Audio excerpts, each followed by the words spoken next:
Very good morning students.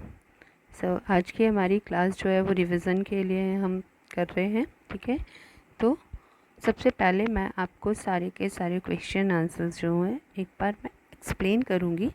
Then I send you some of the notes and question answers in your group. Okay, so पहले हम देख लेते हैं question answers को। So first जो भी क्वेश्चंस हैं they are of comprehension check. So question number 1 is what did the author find in a junk shop. तो जंक शॉप में उसे क्या मिला था? हमने जब स्टोरी पढ़ी है तो हमें पता है कि उसे एक रोल टॉप डेस्क जो है वो जंक शॉप में मिला था। The author found a 19th century roll top desk in the junk shop. तो एक रोल टॉप डेस्क जो कि 19th सेंचुरी के टाइम का था वो मिला था उसे। It was made of oak. It was in a very bad condition. ये ओक से बना हुआ था, कंडीशन काफ़ी बैड थी। The role top was broken into several pieces.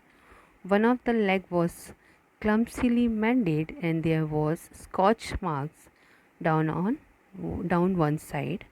The author bought it in order to restore it. तो इसकी condition जो थी वो डेस्क की काफ़ी बुरी थी। रोल टॉप जो थे उसका कई सारे पीसेस टूटे हुए थे। एक लेग को बहुत ही क्लम्सीली, बहुत ही इम्प्रॉपरली मैंड किया गया था। स्कॉच मार्क भी वहाँ पर देख रहे थे और ऑथर ने ये इसलिए कर लिया था ताकि वो उसे रिस्टोर कर सके, अच्छे से बना करके वापस यूज़ में ले सके। What did he find in the secret drawer? Who do you think had put it in there? तो उसने क्वेश्चन ने क्या पूछा है कि उसे सीक्रेट ड्रॉर में क्या मिला था और क्या लगता है किसने उसे रखा होगा। तो the author found a small black tin box in the secret drawer. There was a paper sellotaped to its top. It said, Jim's last letter received January 25, 1950 to be buried with me when the time comes. तो यहाँ पर जो उसे मिला था वो क्या था? एक छोटा सा ब्लैक टिन बॉक्स था जिसके ऊपर सेलो टेप लगाया गया था और उसमें क्या लिखा हुआ था कि ये जिम का लेटर है जिसे 25 जनवरी को रिसीव कर लिया गया था इन 1915 और जब मैं दफनाया जाऊंगा या दफनाई जाऊंगी तो मेरे साथ ही इसी भी ब्रीड किया जाएगा। Most likely it was put there by Mrs Jim McPherson who was Jim's wife.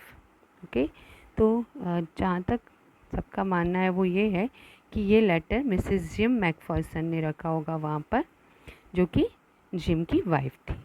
Her name address was worth on the envelope inside the box. और उनका नाम और एड्रेस भी एनवलप के अंदर लिखा हुआ था, पाया गया था, है ना। Who had written the letter to whom and when? किसने लिखा था? तो it was written by Jim McPherson. Okay, और किसको लिखा था? His wife Connie McPherson and the time was December 26, 1940। ठीक है, और इसे जनवरी में उन्होंने रिसीव भी कर लिया था। Why was the letter written? What was the wonderful thing that had happened? लेटर क्यों लिखा गया था और क्या वंडरफुल थिंग हुई? Jim wrote the letter to tell his wife about a wonderful thing that had happened on Christmas Day. तो ये लेटर जिम मैकफर्सन ने लिखा था अपनी वाइफ को एक बड़ी ही आश्चर्यजनक बात बताने के लिए जो कि क्रिसमस पे हुई थी। The British and the Germans were engaged in war. Yet on this day both the troops met in no man's land. It was a thing of wonder because right in the middle of a war the warring soldiers were making peace. तो British और German soldiers जो हैं वो no man land पर आए, दोनों के troops, हालांकि वो वॉर में बिजी थे उस टाइम पर। और ये एक बहुत ही वंडरफुल थिंग थी, बहुत ही आश्चर्य वाली बात थी कि वॉर के बीच में उन सोल्जर्स ने क्या कर रहे थे? शांति स्थापित कर रहे थे। They were making peace. Okay, next, what job did Hans Wolf and Jim McPherson have when they were not soldiers? तो हैंस वॉल्फ एक जर्मन थे और जिम मैकफर्सन जो थे वो ब्रिटिश थे। तो दोनों ही क्या काम कर रहे थे जब वो सोल्जर्स थे उससे पहले। ओके, तो हैंस वॉल्फ डसेल्डॉर्फ से थे और वो सेलो प्ले करते थे in orchestra. And Jim McPherson एक स्कूल टीचर थे from Dorset. Hans Wolf ever been to Dorset, why did he say he knew it. तो यहाँ बीच में एक जगह आती है जब वो डॉसेट बताते हैं तो दोनों डिस्कशन करते हैं और हैंस वॉल्फ कई सारी चीज़ें वहाँ पर बताते हैं। तो क्या वो वहाँ गए थे कभी? No, Hans Wolf had never been to Dorset. He had learned all about England from school and from reading books in English. तो हैंसवॉल्फ कभी भी डॉसेट नहीं गए थे, लेकिन उन्होंने अपनी स्कूल में और अपनी इंग्लिश बुक्स में ब्रिटेन के बारे में, इंग्लैंड के बारे में और डॉसेट के बारे में पढ़ रखा था। Do you think gym Macpherson came back from the war? How do you know this? तो क्या आपको लगता है कि जिम मैकफर्सन जो हैं वो वॉर से वापस आए थे? और अगर आपको लगता है जो कुछ भी, वो लगता क्यों है ये भी आपको बताना है। Okay, so no, it is most likely that Jim McPherson did not come back from the war. तो ज़्यादा तो संभावना यही थी कि जिम मैकफर्सन वॉर से वापस नहीं आए थे, तभी उनका लेटर इतना संभाल के रखा गया था। Okay, the note paper sellotaped in the tin box mentioned the letter contained in the box to be the last letter from Jim. This was perhaps the last that Connie heard from Jim. तो क्योंकि वो जो tin box मिला था उसको इतना संभाल कर टेप अप करके रखा गया था लेटर को, तो प्रॉबेबली ये लास्ट लेटर था जो कि कॉनी को जिम की तरफ से मिला था। And how do you know this? तो while celebrating Christmas in no man's land, the British and German soldiers played a game of football. Hans told Jim that he hoped the war would also be resolved by football match. तो celebrate कर रहे थे जब British और German soldiers game of football. तो hence ने कहा कि काश ये वॉर जो है जैसे फ़ुटबॉल मैच रिजॉल्व हो गया है तो वैसे ही ये वॉर भी रिजॉल्व हो जाए, ख़त्म हो जाए। To this Jim replied that he wasn't very good at football but would be sure of winning if they played cricket. तो यहाँ पर जिम ने क्या रिप्लाई किया था कि फ़ुटबॉल में तो वो इतने अच्छे नहीं हैं, अगर क्रिकेट का मैच होगा तो शायद वो जीत जाएंगे। The match was won by the Germans. और हमने स्टोरी में देखा कि ये जो फुटबॉल मैच था वो किसने जीता था? जर्मन्स ने जीता था। तो this perhaps indicate that German might have also won the actual battle between the two troops. तो ऐसा पॉसिबल है कि यहाँ पर जर्मन्स जीत गए हों and that's Y gym Macpherson कभी भी वापस ना आए हों। तो 7th and 8th both questions जो हैं वो they are similar. And now see the next question. How old was Mrs. Macpherson now? Where was she? So Mrs. Macpherson was 101 year old or she was in a nursing home in Burlington House. Okay, and इसके बाद का question क्या है? Who did Connie Macpherson think her visitor was? Connie McPherson thought that कि उनका visitor actually कौन है? उनका हस्बैंड जिम है, बट एक्चुअली ऐसा था नहीं। For how long do you think Connie had kept Jim's letter? Give reason for your answer. तो आपको क्या लगता है कितने समय तक उन्होंने संभाल के रखा था उस लेटर को? एंड जो है लेटर अगर वो संभाल के रखी थी तो उसका रीज़न क्या था ये भी आपको बताना है। Okay, Connie must have kept Jim's letter for a long time. This is because she told the narrator how she read it quite often every day so that she could feel Jim was near her. तो Connie ने काफ़ी अच्छे से letter रखा था और काफ़ी लंबे टाइम तक रखा था, क्योंकि उन्होंने खुद ही विज़िटर को बताया था कि, और वो बार बार उनके लेटर को पढ़ती थी एंड इसलिए पढ़ती थी उसको ताकि उन्हें फील हो कि जिम उनके पास हैं. Okay, and the last lesson from the comprehension check is that कि which sentence in the text so that कि visitor did not try to hide his identity. Okay, तो कैसे हमको पता चल रहा है कि विजिटर ने अपनी आइडेंटिटी छुपाने की कोशिश नहीं की थी. तो the sentence which shows that visitor did not try to hide his identity is, I explained about the desk, about how I had found it, but I don't think she was listening. तो हमने sentence एक chapter में पढ़ा था कि मैंने सारा कुछ बताया कि मुझे कैसे डेस्क मिली, फिर लेटर कैसे मिला, लेकिन शायद कॉनी जो है वो बिल्कुल भी सुन नहीं रही थी. Okay, few other questions are there जो कि आपके सोल्यूशन में तो हैं बट बुक में प्रॉबेबली नहीं है. Then also we are going to discuss them. Why do you think the desk had been sold and when? The desk must have been sold when the house in which Connie Macpherson lived had caught fire. तो वो जो desk है कब बेचा गया होगा. ठीक है, तो इसके लिए क्या है कि शायद जब ये कॉनी मैकफर्सन के घर में फायर जो है वो लग गई थी, आग लग गई थी, शायद तभी उस ड्रेस को बेचा गया होगा. She was taken to nursing home, क्योंकि उसके बाद उन्हें नर्सिंग होम जो है वो ले जाया गया था. ज़्यादातर सामान उनके घर का ख़राब हो चुका था, तो प्रॉबेबली इसीलिए उसको जंक शॉप में बेच दिया गया था. All the one things must have been sold to the neighbours after that. तो हो सकता है बाकी सारी चीज़ें भी जो कुछ बच गई हों, क्योंकि अब तो वो नर्सिंग होम में रहने वाली थी, तो प्रॉबेबली वो सारी की सारी चीज़ें बेच दी गई थी नेबर्स को या फिर जंक शॉप में. Why do Jim and Hans think the games and sports are good way to resolve conflicts. Do you agree. तो जिम और हैंस दोनों को क्यों लगता था कि स्पोर्ट्स या गेम के थ्रू कई सारे कॉन्फ्लिक्ट को रिजॉल्व कर जा सकता है, और क्या आप इसको एग्री करते हैं या नहीं. जिम एंड हैंस थॉट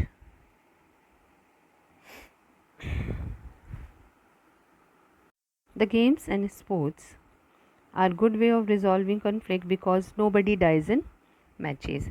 क्योंकि अगर गेम्स के थ्रू रिजॉल्व किया जाएगा किन्हीं मैटर्स को, तो इनमें किसी की भी डेथ नहीं होगी. No children are orphan and no wifes become widows. तो ना तो कोई बच्चे अनाथ होंगे और ना ही कोई भी वाइव्स विडो होंगी. Due to these reasons games are good way for resolving conflicts. Wars only lead to death and devastation. तो बस यही रीज़न है कि अगर स्पोर्ट्स के थ्रू कॉन्फ्लिक्ट रिजॉल्व होते हैं तो वो बहुत अच्छे हैं, क्योंकि वॉर्स जो होती हैं उनसे सिर्फ डेथ एंड डिवास्टेशन ही होता है. Question number 6 is, do you think the soldiers of the two armies are like each other or different from each other? Find evidence from the story to support your answer. क्या आपको लगता है कि दोनों ही तरफ के जो सोल्जर्स थे वो एक दूसरे के जैसे ही थे, या फिर आपको लगता है कि वो डिफरेंट थे. तो इसके लिए हमें एविडेंस भी देना है स्टोरी से. The soldier of to आर्मीज were like each other. Both the troops celebrated Christmas with each other. They shared each other's food. All of them were smoking, laughing, talking, drinking and eating. तो ऐसा मानना ही सही है कि दोनों ही armies के soldier जो हैं वो एक जैसे थे. दोनों ही ट्रूप्स ने क्रिसमस सेलिब्रेट किया, अपना फूड शेयर किया, स्मोकिंग कर रहे थे, लॉफ कर रहे थे, एक दूसरे से बात कर रहे थे, ड्रिंकिंग एंड जो ईटिंग कर रहे थे, and making merry. They even talked about the books they liked. They agreed about everything. उन्होंने बुक्स के बारे में बात की और एवरीथिंग, सब कुछ ऐसे फील हो रहा था कि एक दूसरे से तो वो एग्री कर ही रहे थे. They also played a game of football. for which both Hans and Jim cheered, clapped hands and stamped feet.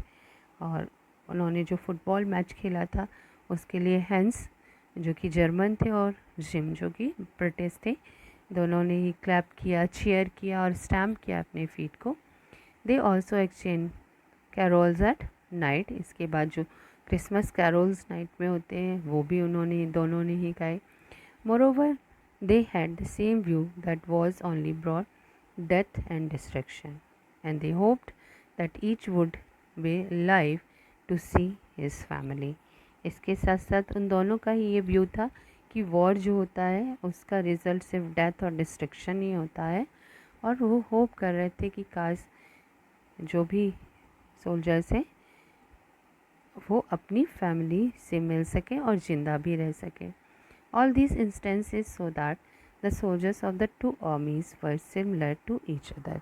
तो इसी से हमें पता चलता है कि दोनों ही तरफ के सोल्जर्स जो थे वो एक दूसरे के जैसे ही थे. Mention the various way in which British and the German soldiers become friends, find things in common at Christmas. तो अब यहाँ पर आपको बताना है वो अलग अलग तरीके जिनसे पता चल रहा है कि जर्मन एंड ब्रिटिश सोल्जर्स जो हैं वो फ्रेंड बन गए थे, और क्रिसमस में क्या चीज़ कॉमन थी वो भी बताना है. The British and the German troop celebrated Christmas with each other. They enjoyed each other's food. All of them were smoking, laughing, talking, drinking and eating. Henswolf and Jim McPherson shared the cake Connie had baked. They talked about Bathsheba, Gabriel Oak, Sergeant Troy and Dorset. They even talked about the books they liked. They agreed about everything. Both the troops played a game of football for which both Hans and Jim cheered, clapped hands and stamped feet. They also exchanged carol at night. In this way, they celebrated Christmas together, and we found a lot of things common between them, right? तो हमने देखा कि दोनों ने ही साथ में Christmas celebrate किया, food जो है वो एक दूसरे का एंजॉय किया, मिलजुल कर उन्होंने पार्टी की. फिर जिम और हैंस ने केक शेयर किया जो कि कॉनी ने बनाया था. ओके, इसके बाद बहुत सारी चीज़ों के ऊपर उन्होंने बात की, बुक्स को लेकर के उन्होंने डिस्कशन किया, और वो सब बात में एक दूसरे को जो है एग्री कर रहे थे. इस लास्टली उन्होंने एक गेम ऑफ फुटबॉल खेला, ठीक है, जिसके लिए जिम और हैंस वोल्फ ने चीयर किया सबको, और कैरोल नाइट में उन्होंने एक्सचेंज किया. इस तरह से उन्होंने क्रिसमस जो है वो एक साथ एक ही तरीके से सेलिब्रेट किया, and it was all common in both of the troops. What is Connie's Christmas present? Why is it the best Christmas present in the world? Connie का प्रेजेंट क्या था और उसे बेस्ट क्रिसमस प्रेजेंट क्यों कहा गया है? तो when the narrator came to see Connie and gave her the box, she mistook him for her husband Jim. She thought that Jim had come home for Christmas. This was Connie's Christmas present. तो जब narrator उसके पास आया, Connie के पास, ठीक है, और उसे box दिया, तो उससे ये फील हुआ कि शायद उसका हस्बैंड जिम उसके पास क्रिसमस सेलिब्रेट करने आ गया है, ठीक है, एंड दैट्स वाई कि कॉनी का क्रिसमस प्रेजेंट था, and it was the best Christmas present in the world for her because Jim had written in the letter that he would come home on Christmas. और ये उसके लिए world का सबसे अच्छा क्रिसमस था, क्योंकि इस लेटर में जिम ने लिखा था कि वो क्रिसमस पर घर आ रहा है. She had read the letter several times every day to feel that he was near her. और कॉनी ने बताया कि वो हर रोज़ कई बार उस लेटर को पढ़ती थी ताकि उसे ये फील हो सके कि जिम उनके पास है. Now that he was finally there with her, so she was extremely happy. और अब फाइनली उन्हें लग रहा था कि जिम उनसे मिलने क्रिसमस पर आ गया है, and that's why she was very very much happy. इसीलिए वो एक्सट्रीमली हैप्पी थी. Now the last question of this story is कि आपको क्या लगता है कि इसका टाइटल एकदम सुटेबल है? ओके या फिर आप कोई और टाइटल भी इसके सोच सकते हैं। तो yes, the title of the story is totally suitable, पूरी तरह से सुटेबल है। The spirit of Christmas is the theme that prowess through out the story. तो यहाँ पर क्रिसमस की थीम जो है या स्पिरिट ऑफ क्रिसमस जो है वो पूरी स्टोरी में हमें देखने को मिलती है। It was on a Christmas day in the middle of raging war, two warring troops made peace. और वो दिन भी था जबकि क्रिसमस के डे पर ही दोनों युद्ध करते हुए ट्रूप्स ने थोड़ी देर के लिए शांति रखी, एक दूसरे के साथ एंजॉय किया। The moment of peace that the soldiers shared with each other was the best Christmas present for them. और उस युद्ध के माहौल में, ठीक है, उस लड़ाई के माहौल में अगर वो सोल्जर्स शांति से क्रिसमस मना सके तो this was also the Christmas present and this was the best Christmas present for them. Again it was on Christmas Day that the narrator went to see Mrs. Macpherson. तो अब तीसरी बार फिर Christmas की बात करते हैं हम। तो वो भी क्रिसमस का ही डे था जब जिम मैकफर्सन की वाइफ से वो नरेटर हमारे मिलने आए थे। And he went to return her husband's letter to her. Actually वो लेटर को उसने देने गए थे and the letter was very precious to her, क्योंकि वो लेटर जो था उनके लिए बहुत ही कीमती था। But even more precious was the delusion that the narrator was her husband Jim. तो क्योंकि अब वो जो लेडी थी कॉनी मैकफर्सन, वो काफ़ी ओल्ड हो चुकी थी, तो उन्हें एक डिल्यूशन लगा, एक भ्रम ये हुआ कि नरेटर एक्चुअली उनका हस्बैंड जिम है जो उनसे मिलने आया है। एंड उसने उन्हें प्रॉमिस किया था कि वो क्रिसमस डे पे उनके पास में आने वाले हैं। So this was the best Christmas present in the world for हर। तो अब उनके लिए भी ये क्रिसमस जो था वो ये जो लेटर था वो best Christmas present in the world था। तो क्रिसमस यहाँ पे पूरी हमारी जो स्टोरी है उसमें बेसिक थीम क्रिएट करता है। तो दैट्स वाई ये तो एकदम सुटेबल ही टाइटल हमें फील हो रहा है। ओके अब इसके बाद यहाँ पर आपकी वर्किंग विद लैंग्वेज में आपको पास्ट एंड अर्लियर पास्ट है। तो जब भी हम कोई दो क्लॉजेस को स्टडी करते हैं तो प्रोबेबिलिटी ये होती है कि उनमें से अगर हम दो एक्शन कंटिन्यूस एक्शन की बात कर रहे हैं तो एक एक्शन उसमें से पहले हुआ होगा और उसके बाद जो है वो दूसरा एक्शन हुआ होगा। ठीक है, तो इसे हम जो हमारा एक्शन पहले हुआ है उसे पास्ट से डिनोट करते हैं और उसके होने के पहले अगर कोई चीज़ हो चुकी होती है तो हम उसे अर्लियर पास्ट से डिनोट करते हैं। और in simple language we call it past indefinite, जिसे हमने सिर्फ पास्ट कहा है, ठीक है ना। और पास्ट परफेक्ट हम बोलते हैं कब, जब हमारा अर्लियर पास्ट होता है, ठीक है ना। तो यहाँ पर पास्ट परफेक्ट जो होता है वो आपके प्रीवियस सेक्शन को बताता है, इसीलिए हम इसे अर्लियर पास्ट कहते हैं। और ओनली पास्ट इंडेफिनिट जो है वो आपके इसके बाद वाले एक्शन को बताता है। So there are few exercises related to this past and earlier past जिन्हें आपको स्टडी करना है and form also been created.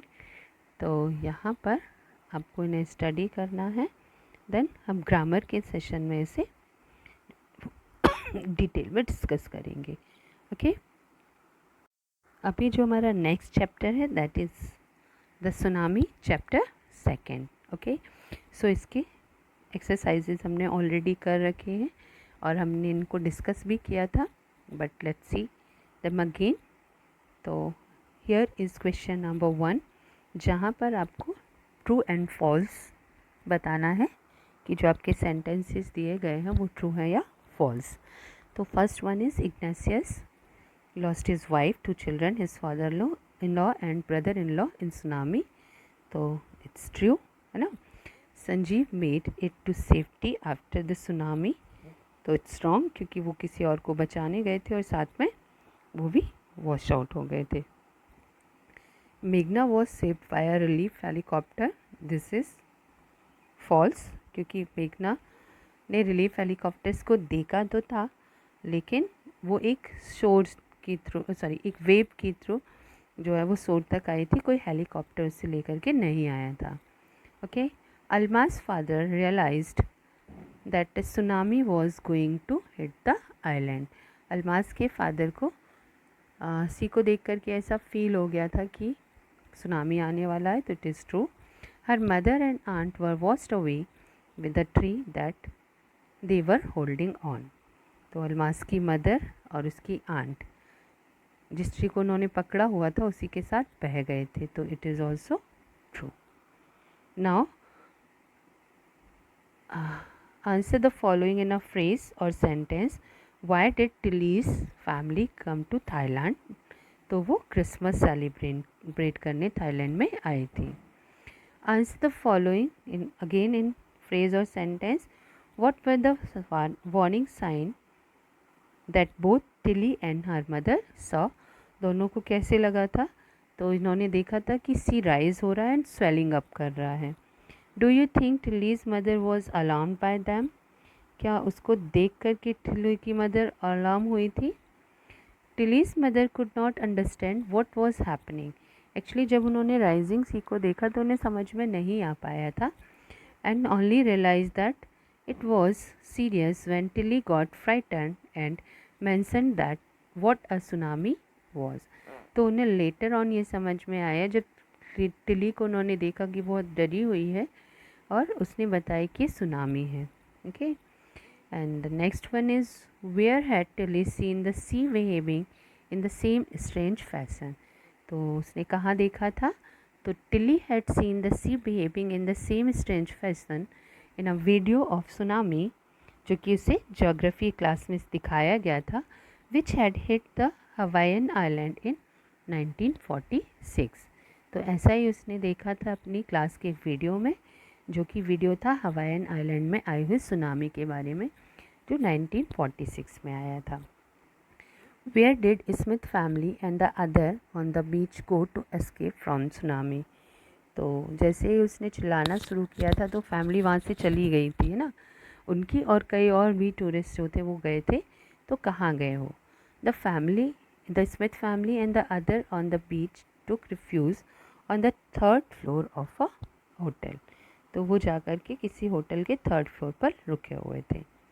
How do you think her geography teacher felt when he heard about what Tilly had done in Phuket. तो कैसे लगा होगा Tilly के teacher को जब उन्होंने सुना होगा कि टिली ने क्या किया, मीन्स उसने कई सारी जान बचाई थी ना। तो Tilly's geography teacher must have felt proud. Okay, जब उन्होंने देखा होगा कि टिली को जो मैंने पढ़ाया था, क्लास में दिखाया था, उसका यूज़ करके उसने कई सारे लोगों की जान बचाई है, तो ऑब्वियसली उन्हें प्राउड फील हुआ होगा। Okay, now in the tsunami 1,50,000 people died, how many animals died. तो वहाँ पर ऐसे इन रिकॉर्ड कोई भी नहीं हुए थे, बट वो जो पार्क था वहाँ पर 2 वाटर बफेलोज़ की डेथ हुई थी, जो रिकॉर्ड में हम कह सकते हैं। ओके, तो नॉट मैनी एनिमल डाइड, बहुत सारे एनिमल्स की डेथ नहीं हुई थी। How many people and animal, तो 60 विजिटर्स की डेथ हुई थी और 2 वाटर बफेलोज़ याला नेशनल पार्क में जो है वो सुनामी की वजह से मारे गए थे। ओके, अब यहाँ पर आपको कुछ एक वर्ड्स दिए हुए हैं जिनमें से आपको फाइंड करना है कि संजीव को आप क्या कह सकते हैं। ओके, तो संजीव जो है, I don't know if Sanjeev was cheerful, ambitious or humorous. I think he was very brave, heroic and selfless। क्योंकि हमने उनके बारे में क्या पढ़ा था कि उन्होंने अपने वाइफ और बेबी को बचाया, उसके बाद वो किसी और को बचाने गए। And Sanjeev was not heartless, brush और केयरलेस। सो यहाँ पर कुछ पॉजिटिव दी हुई हैं और कुछ एक नेगेटिव क्वालिटीज़ दी हैं जहाँ पर जिनको हमने प्रॉपरली यूज़ किया है। ओके, इसके बाद Again, we have some sentence questions to answer in some phrase or sentence. What do people say about elephant in Yala National Park? तो उन्होंने बताया था कि 3 एलिफेंट्स को उन्होंने रनिंग अवे फ्रॉम द पतंगला बीच जो है उससे भागते हुए देखा था दूर. About an hour before the tsunami hit. Tsunami के लगभग 1 घंटे पहले. हाउ आर मेघना एंड अल्मास स्टोरीज सिमिलर? तो both Meghna's and Almas family were washed away. दोनों की ही फैमिली जो है वो बह गए थे. Both of them kept floating in the sea for days. दोनों ही कई दिन तक जो है वो सी में फ्लोट करते रहे. मेघना floated in the sea for 2 days holding on to a wooden door. मेघना 2 दिन तक सी में फ्लोट करती रही. उसने वुडन डोर को होल्ड किया था. She was brought to the shore by a wave. और एक बड़ी सी लहर उसे बहा करके सी को उस पर ले करके आई थी.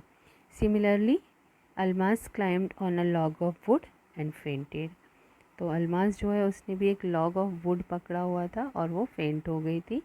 जब वो वेकअप हुई तो वो एक हॉस्पिटल में थी. And both the girls were traumatised after the incident. दोनों के साथ ही जो दुर्घटना हुई थी वो उससे भुलाने की कोशिश भुला नहीं पा रहे थे. While Meghna was seen walking on the seashore in those days, Almas does not talk about the incident to anyone. तो मेघना की कंडीशन भी बहुत बुरी थी क्योंकि उसे कुछ समझ में नहीं आ रहा था. एंड अल्मास जो है वो भी इंसिडेंट के बारे में किसी से बात करने लायक नहीं थी. What did the dogs in Gale do? तो the dogs refused to go out to their daily run on the beach. Okay. अब यहाँ पर आपको फास्ट मूवमेंट, स्लो मूवमेंट और ना तो स्लो ना ही फास्ट जो है वहाँ पे कुछ एक मूवमेंट्स दिए हैं जिनको आपको कैटेगराइज करना है. राइट. तो फास्ट मूवमेंट का एक कॉलम है जहाँ पर फास्ट दिए हुए हैं, स्लो का दिया हुआ है और थर्ड वन जो है ना तो स्लो ना ही फास्ट को इन्होंने दिया हुआ है. ओके. इसके बाद आपको सेंटेंस में वर्ब को in a proper form fill करना है. ओके. तो first one is the earth tremble but not many people fell the trembling. When the zoo was flooded there was lot of confusion. We heard with relief that the lion had been captured. The zookeeper was stuck in a tree and his rescue was filmed by a TV crew. There was much excitement in the village when the snake charmer came visiting. इसके बाद हमने voices last year पढ़े हैं. तो यहाँ पे sentence को देख करके हमें A&P मार्क करना है. तो अगर एक्टिव है तो A हम लिखेंगे और अगर वो पैसिव है तो P राइट करेंगे. तो someone stole my bicycle is active. Tires were deflated by a traffic police. तो यहाँ एक थिंग तो है कि आप पहचान सकते हैं कि वाई लगाया हुआ है. दूसरा आपको यहाँ पर अगर वॉज वर्ब के साथ में थर्ड फॉर्म ऑफ वर्ब है तो भी आप पहचान सकते हैं कि आपका वॉइस जो है वो क्या है, पैसिव है. I found it last night in a ditch near my house. This is active. It had been thrown there. This is passive. My father gave it to the mechanic is active. The mechanic repaired it for me. This is also active. Okay. Same exercise is the next one. वहाँ पर भी आपको same thing he करना है. Okay. Next जो है आपका आपकी exercise. Again you have few of the questions और उनके आंसर्स यहाँ पर दिए हुए हैं. Okay. So the last 3 questions are what are the different ways in Tilly's parents could not react to her behaviour. What would you have done if you were in their place. तो कुछ एक जगह थी जहाँ पर Tilly के parents को समझ में नहीं आ पा रहा था कि उन्हें कैसे बिहेव करना है. राइट. तो अगर आप वहाँ पर होते तो आप क्या करते. Not taking her seriously, Tilly's parents could not have tried to calm her down, thinking that she had been frightened by something. As a result, they could have been washed away by tsunami waves. अगर उसकी बात को उन्होंने seriously नहीं लिया होता तो क्या होता?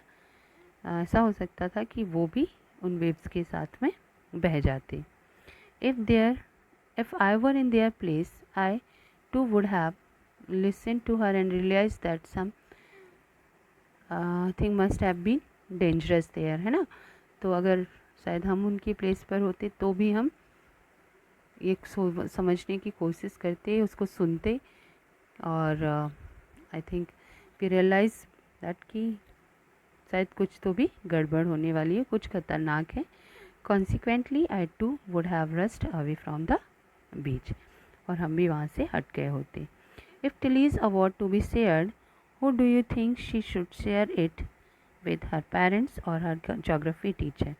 अगर टिली को कोई अवार्ड मिल रहे थे वो उन्हें शेयर करना चाहती तो किसके साथ उनको शेयर करना चाहिए था? If Tilly's award was to be share, she should share it with her geography teacher who made her aware of tsunami in the first place. तो टिली को अगर अवार्ड मिल रहे थे तो उसे शेयर करना पड़े तो उसे अपने टीचर के साथ में शेयर करना चाहिए था, जोग्राफी टीचर के साथ में, क्योंकि उन्होंने ही उसे बताया था कि सुनामी जो है वो कैसी होती है, किस तरह से हम उसे देख सकते हैं, कैसे पता चलता है, राइट. क्योंकि जोग्राफी चैप्टर उन्होंने पढ़ाया था तो उसके अंदर सारी चीज़ें उन्होंने बताई थी. It was the awareness that helped her to save many lives. और यही वही उसी का रिज़ल्ट था कि वो कई सारे लोगों की जान बचा पाई थी. What were the two different ideas? Why so few animals were killed in tsunami? Which idea do you find more believable? तो यहाँ पर आपसे क्वेश्चन पूछा गया है, हमने ये डिस्कस भी किया है थर्ड स्टोरी में सुनामी के, कि लोगों के कुछ अलग अलग नोशंस हैं, कुछ अलग सोच है कि क्यों सुनामी में एनिमल नहीं मारे गए थे. तो आपको उन आइडियाज़ में कौन सा बिलीवेबल लगता है वो भी बताना है. Many people believe that animal possess a sixth sense and know when the earth is going to shake. कुछ लोगों का मानना है कि एनिमल के पास एक सिक्स सेंस होता है, उन्हें पता चल जाता है कि कब अर्थ शेक होने वाली, यानी कब अर्थक्वेक आने वाला है. On the other hand, some experts believe that animals more acute hearing has them hear or feel the earth vibration. कुछ एक्सपर्ट्स का ये बिलीव है कि एनिमल जो होते हैं उनकी हियरिंग पावर बहुत ही स्ट्रॉन्ग होती है एंड दस उनको वाइब्रेशन से पता चल जाता है अर्थ के कि कुछ चेंजेस के वाइब्रेशन में हो रहे हैं. They can sense approaching disaster long before human can realize. इसीलिए उनको ह्यूमन बीइंग से कहीं पहले पता चल जाता है कि कोई तो भी डिज़ास्टर, कोई आपदा जो है वो आने वाली है. And I think second idea is more believable. Okay, so this was all about the question.